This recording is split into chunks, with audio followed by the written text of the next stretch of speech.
Diaries of Dead Thought, Chapter 7, Endgame.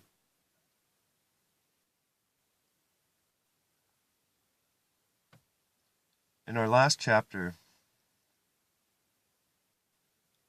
we stood back and took note of the devastation of the home,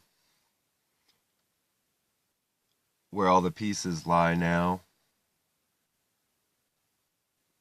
like a chess game flipped upside down on the ground. All the pieces of the user's living room now destroyed. His hardwood floor splintered into pieces, his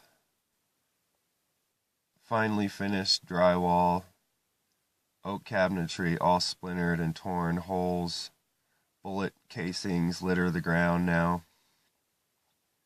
As we see the user and evil standing on the ground looking up at good, standing on the deck. Now standing, holding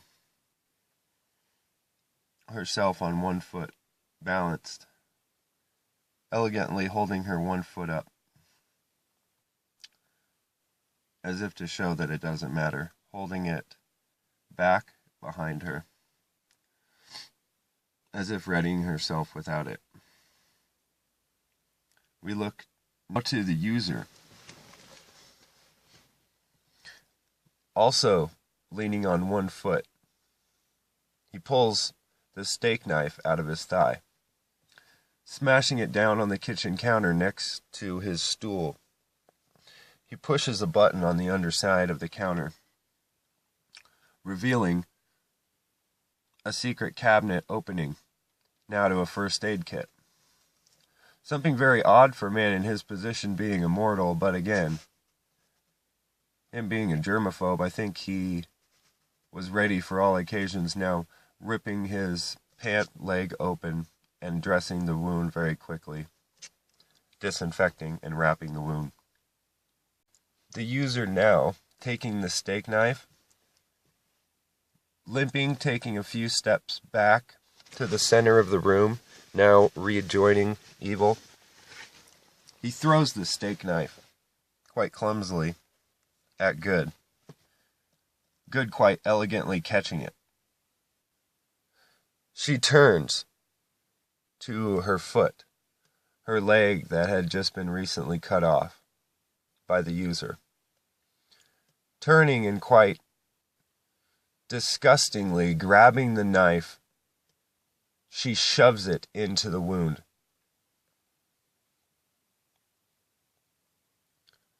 With a wet sound of skin separating and a gush of blood, you hear it enter the wound, until it quite suddenly makes impact with bone.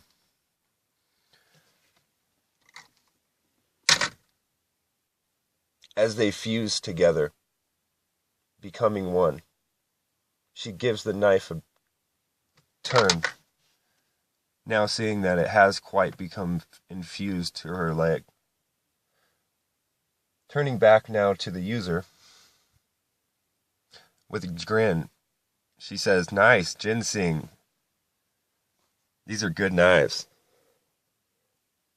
Good now grins back down at the user and evil, as she looks at her new foot, taking her foot down now and stabilizing it on the deck, and taking a step. She centers herself, now being able to stand on both rails. She grins and looks back down. Beginning to nod at evil, we hear a ding as the elevator opens. To everyone's surprise,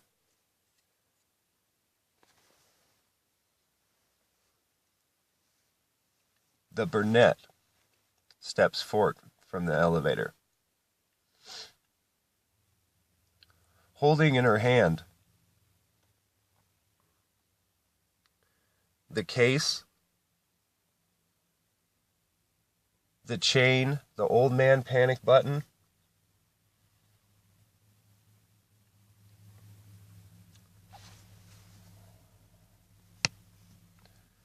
Okay, I'm going to redo that. That is fine.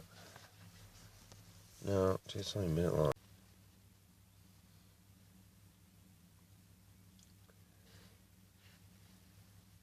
Looking now at evil, looking over at user and saying, really? You just gave her that? We look back at good on the deck. Now, putting her foot down with the blade, connecting it down. Now, she does not have to limp on one foot anymore as she looks back down towards the user in evil. Adorning her red dress, previously cleaned by the user's objects, she grins back down. So what you got now? She says.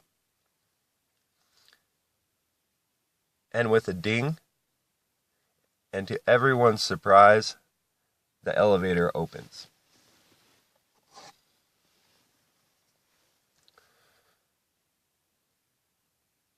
To the user's shock and amazement, the brunette steps forward,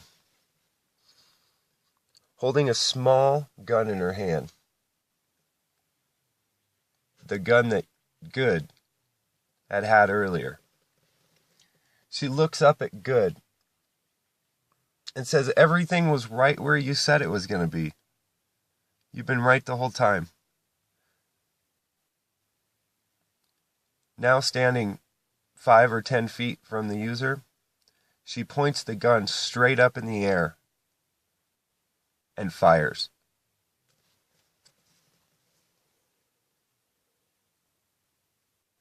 Now, seeing a grin come over Good's face, as all this comes to play in slow motion, we see the mighty bullet come forth out of the gun. A bullet the size of your thumb erupts, disrupting the brunette's shoulder from her arm socket. She collapses to the ground as you see the bullet. Slow motion pan up and up through the first plane of glass, adjoining the elevator, through the atrium, and following through the top plane of glass. Quite elegantly in one swipe, releasing the birds, and glass rains down. All this continuing in slow motion as we see the birds jump to action to the side of this. We see outside as a silhouette of birds exiting the home, freed now. Not slow motion, but we see the birds escaping to the sun, to freedom, to the nearest land. We cut back, and we see the result of losing the plane of glass outside of the elevator. The two planners next to the elevator become weightless as we watch them fall. Both equally falling, one planner hesitates as a wire in a string is tugged, as we see it fall, fall, fall, fall, fall. We cut back down to the brunette as each planners smash and erupt to the ground around her. Still in slow motion, we see the effects of the radiation on her, as you see the user grabbing the objects from her hand. In a slow motion pan, the user, not aware of what's going on, grabs the objects again, feeling the effects of immortality. He looks at the objects in his hands and he feels the power rejoining him. We see Good readying herself. She pulls out her sword and jumps. As, in the user's dismay, the grenade to his right goes off. Now we rewind back and we see this through Evil's perspective, a first-person perspective. As she hears the elevator ding open, you see her open her sword. As the brunette takes 2 steps forward, fires her gun, you see her grab the coattails of the user, telling him no, as he grabs the objects. Looking back up, we see Good pulling out her sword and jumping down at them, just as the grenade erupts.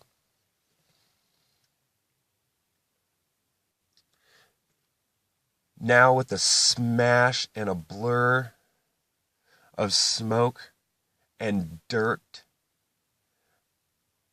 blinding light, and my ears ringing,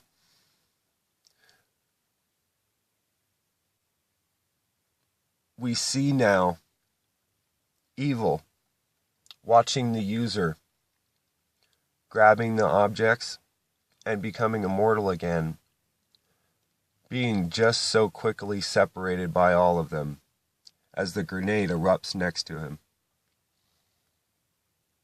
sending him and the remaining bits of the brunette into the kitchen.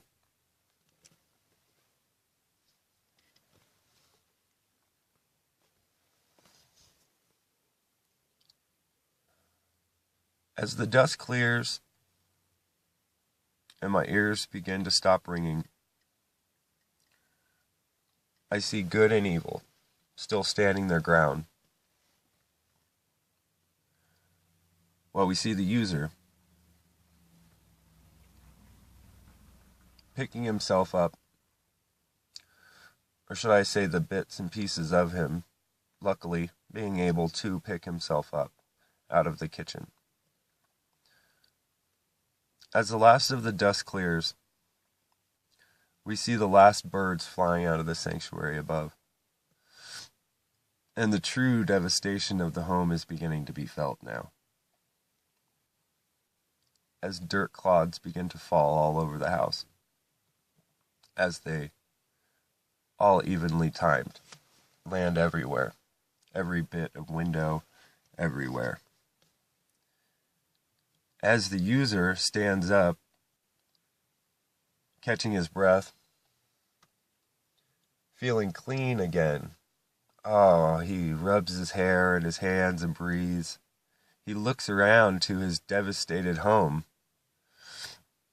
and again feels a sense of disgustingness come over him as he shrugs at his shoulders and looks at Evil. Like, what? As we look back, as Evil gives her nod, we rewind again to now see this all from Good's perspective. As she nods to Evil, beginning her fight, she begins to jump from the balcony as the bell dings.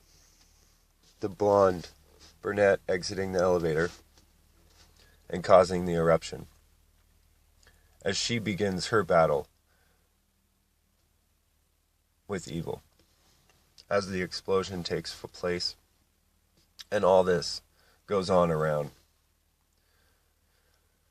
This battle back and forth, around and around the home, the living room, up close and personal now, using almost every advantage and things they learned. The Good pulling out her Uzi and taking some cheap shots at Evil, and Evil throwing dirt back in Good's face to catch an edge. They go back and forth at this battle. Seemingly that Good's advantage now going to this knife in her foot that I think is more a thorn in her side, giving her this sense of ambition to finish this now. She uses this to cut down Good's feet in front of her. Kind of like a cheap shot. Like, where did that come from? Like, I'm going to kick you and you don't want to know what's going to happen. After a short battle takes place,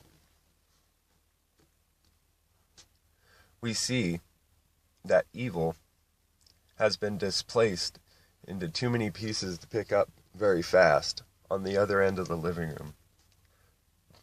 As we turn, and we see the user now finishing wrapping his foot and turning to Good, again adorning a handgun, but now holding also a grenade that he throws at her and all the objects as he runs for the front porch, exiting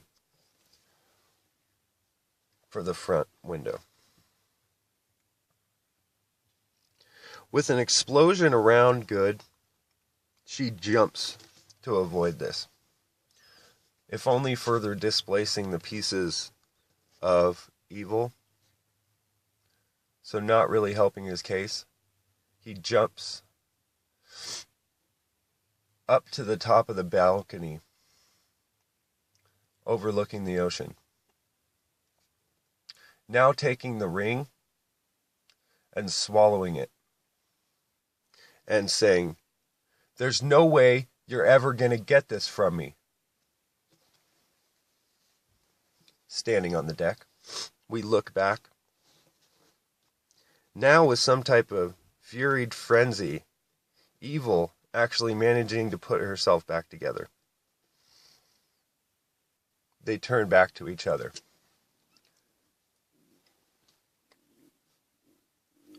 Good looking at the user.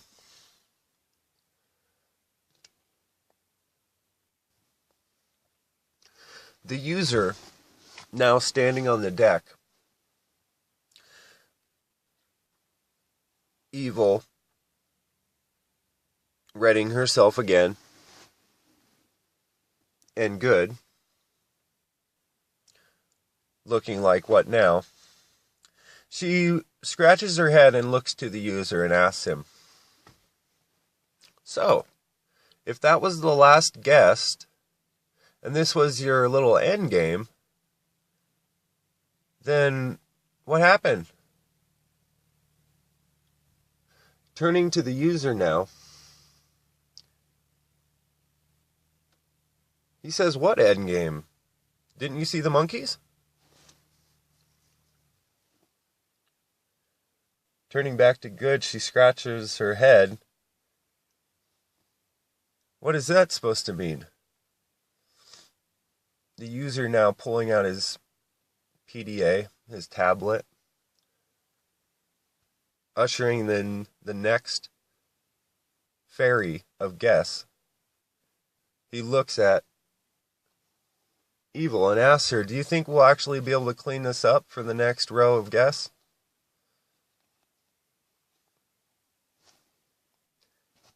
"Probably not," Evil replies. We'll just work something out. We'd always just kill him right off the boat, but what's the point of that?" As he looks back at Good. User setting down his tablet and turning on his house music. Looking at Good.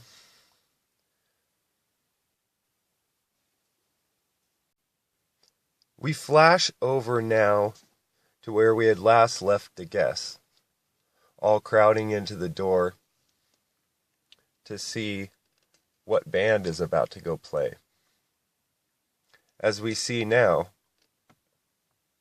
that all the guests' bodies are now being ushered through a hole in the floor, just as we saw in the elevator with the monkey, as we cut back to the user.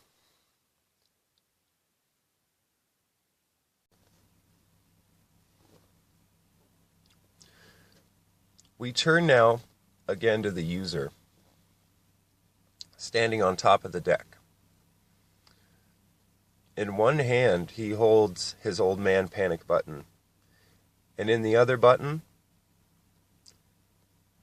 to Good's dismay, he holds the remote trigger activating button, the watch that she was previously wearing, not realizing that he had taken it from her earlier, now quite set off by this. We turn back and see him push a button on the old man panic button as he pushes the button on the watch. The old man panic button setting off the alarm before with the lights dimming red and a flashing light, now locking the front glass doors. Now trapped inside, Good thinks back to what she did with all the explosives. Looking up now, she sees, remembering that she's planted all the remaining C4 around the main supports of the user's home, directly up above them, above the greater structure up above, directly located above the glass plane of the living room and everything. Now, simultaneously as the doors close, we hear a mighty eruption that from a distance, if we could see the island as a little iceberg, rocks it as you see it sway, as an explosion takes place up above, rocking the foundation of the home and releasing it from the side of the mountain. As we see the user turn and jump off of the deck, waving, "Bye, ladies."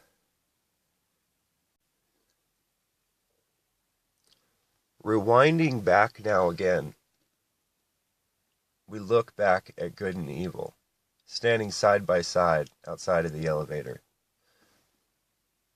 Before the user even had a chance to push the button on the old man panic button, a split second before, she turns to the user and says, as if to ignore the user's statement, she turns to Evil and says, "Hun, we're going to have to just do this together, okay?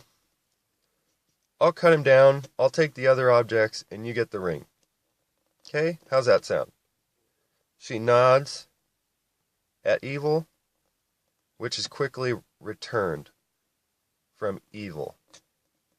As again as before, in sync, they make themselves heavy, affecting the floor around them. A shock wave is felt and erupts from the ground around them, as if an explosion just took place underneath their foot. As that force, dead reckoning, shoots them forward towards the user, just as he pushes the button, detonating the C4 above the structure above him and closing the doors. The user in front, grabbing with one hand, grabbing the objects in his left hand, she cuts him in half. With her sword shining forward, with Good's sword shining forward, using her ability to see forth what's going on, she sees the ring inside of him. Also, removing his hand and the objects as she passes. And right on her foottails, evil, grabbing the ring, turning and kicking his upper torso back onto the deck. With a thud, it lands looking up. Now, we pan back away from the island, a good 100,000 feet, just to get a good idea of what's going on. Even from there, we can see the eruption. Oh God, I don't like it. We pan back now, looking up, to see the upper structure falling. An entire building, a one-bedroom condo, falling 1,000 feet, gaining its maximum velocity, quite elegantly smashing through the top gazebo, annihilating anything that resembled a pane of glass on its way down. This cloud of dust and rubble continues its destructive force until it hits the ground of the main structure. The main structure not being able to take this impact, its release from the mountain, its connection to the mountain is also lost. And with a smash and an eruption and a scream of sparks and glass and smoke and fire, we see the house smash away from the mountain and grind down the side, tumbling and rolling now, falling towards good and evil.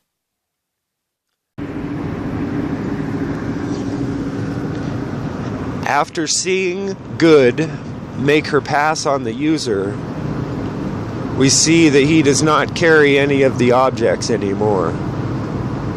She, holding the two objects and the one remaining object in his stomach, his torso now being separated, we see that he is truly not attached to any of the objects anymore.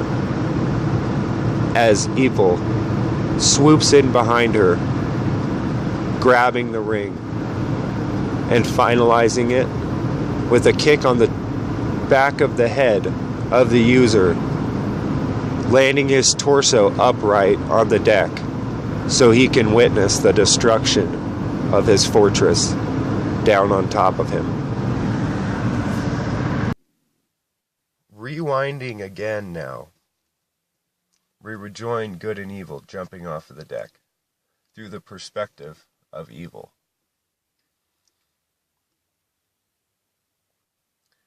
Following behind's good lead, with her white sword extended in front of her, like a white flashing blur, she follows right behind, with her hand outreached directly in the center of the user's torso, just generally with an open fist, she follows behind good. Mirroring her steps, she turns and grabs the ring as it appears in front of her in a blood and gushing moment of watching the upper and lower torso of the user be removed. As she splashes through the cloud of blood, she turns, kicking the user in the back of the head, as if only for spite, to turn his torso around so he lands on the deck, looking up. She turns to catch up with good. falling now.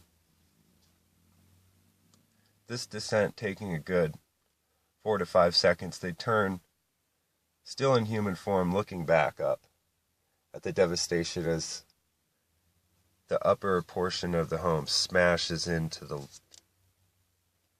home above. As they both, continuing to be in human form, splash into the ocean. Good, narrowly grabbing her foot on the way down, as if that was the one thing she was concentrating on. With the two objects in her hand, she puts her foot back on, losing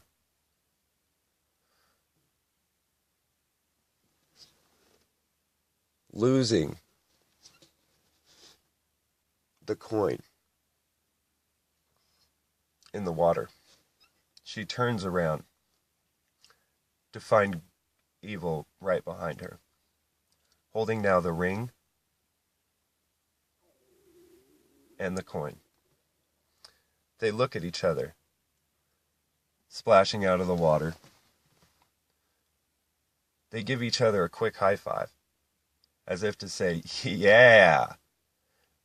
Because this is quite a moment for them to have a draw. Doesn't happen very often. In history, they've only had one occurrence where it wasn't just a clear win between good or evil, where it actually was a draw. Good taking on one object, and literally evil now carrying the two other objects, the ring and the coin. Good carrying the case. Evil turns to Good and says, "That's pretty awesome, but what about the boat?" "Well, you think I've felt that..."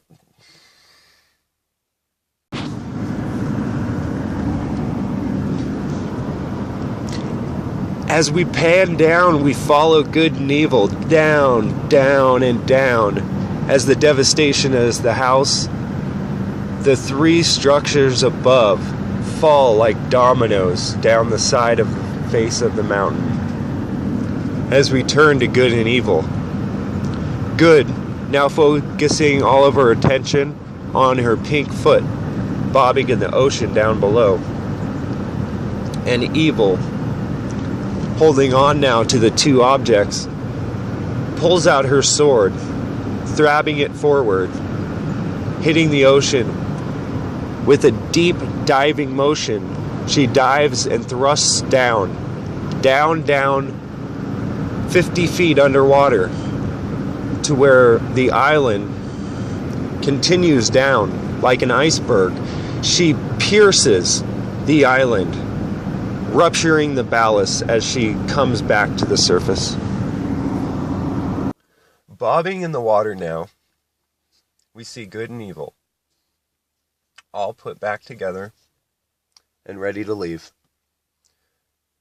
Another story, a chapter ended, and another user waiting out there to be found. Just like some genie in a bottle, they're waiting to play out their story again. Each of them being required to set forth with the objects in desired positions to set the pieces to this game back up. As we watch, Evil turns to Good and says, "So what do you think? Do you think the house is going to land on the boat or what?" As they sit back and bob, as you watch their heads bobbing in the water, as both structures tumble down the mountain, collapse, and splashing into the dock, a huge wave flipping the boat. Good turns back to Evil. "No, it looks like we're swimming out of here." Evil turning back to Good. "Yeah, I know, I kind of figured. I was afraid of that. I know which way to swim, I think. We have to swim away from where the window would have been. We point at the nearest land, so that's where we need to go. As they turn back and see the whole island disappear. As this huge foundation of island has been so rocked that the whole structure sinks into the ocean. Bobbing back and forth, they swim, followed by, in the current, some debris and objects. We see a canister with an amazingly creepy-looking great ape, frustrated and screeching. We turn and also see two small orangutans climbing on a log, trying to keep afloat, as we usher out to the next scene.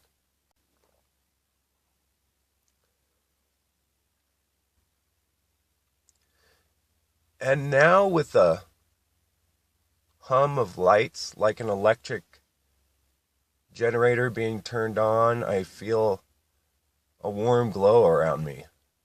A disgusting glow that I really wasn't looking forward to. A glow that had been on me for the last 6 hours, but now just became more real. It was the luminescent light of the jailhouse around me. As I scratch my head in bewilderment of around me, where the fuck am I? What the fuck just happened? Oh, fucking A, no, I did? What the fuck? I did? I fucking got a DUI last night? I thought this wasn't a fucking dream at all. Was a fucking what the fuck? As I sit up in bewilderment, I grab every scrap of paper I can and I write it down on these disgusting scraps of paper that I found from the floor. Literally the day before, what scraps of paper notes they give you upon intake, I had laid upon the floor so that when I refused to wear their sandals outside, inside of my cell, I laid the paper down so I didn't have to get athlete's foot upon taking a piss, because I didn't want to touch any of this shit. But with these staggered pieces of note paper and their little pen, I begin to write everything down I can remember in a frantic hurry as the lights turn on and I'm left to deal with the consequences of what happened. An hour or two or later passes. In my shock and amazement, I realized that my friend from work that I had called a taper had actually called my boss, and my boss was the one to pick me up. So my sheer terror from before was replaced with the fear of reality as I realized that I got a DUI last night in the company pickup, and out of some god-awful punishment, my boss is here to literally pick me up out of jail as well. So here I am, dressed from the bar yesterday. I haven't had dinner or breakfast. And my boss has picked me up, and we're going to go to work. In sheer bewilderment, I carry the piece of paper, the scraps from my dreams. And as I exit, the only warm face I can remember seeing, I remember the day before feeling very hatred for everyone around me. But when I woke up in the morning, it was kind of like my jailmate was a friend that I had made, I'd talked to for a long time. And when I woke up, I saw my boss. I was just filled with humility almost, you know. I kind of tried to live my life different from then on out. And as I left the jailhouse with what little things that I had from my life before, I carried forth with me the things that I had now, which were the scraps of paper. It was a half a pack of cigarettes, a handful of change, the check, the stub for all the money they give you, fucking $5.95, whatever stupid amount of money I had, fucking AA coin, all this shit that I fucking carried around that I don't even think about, that I put in a box. And I'd carry around so much anger about it that I just boxed it all up. And I just recently Just realize that we shouldn't hide our dreams. They mean something. So share them. Share them before it fucking just fades away into dead thought. Because you never know. When you pull that box out and examine what actually happened, what really was there, and what was given to you. Sometimes your wounds make you stronger, and you were supposed to get that wound. If a butterfly is given any help on his way out of his cocoon, he'll die. He needs every bit of pain, every bit of struggle in his life to become what he's going to be. That's what we all are. We're just crawling around doing the best we can until we can cocoon into something better. But what is it going to be? It's up to you to figure that out. Not me.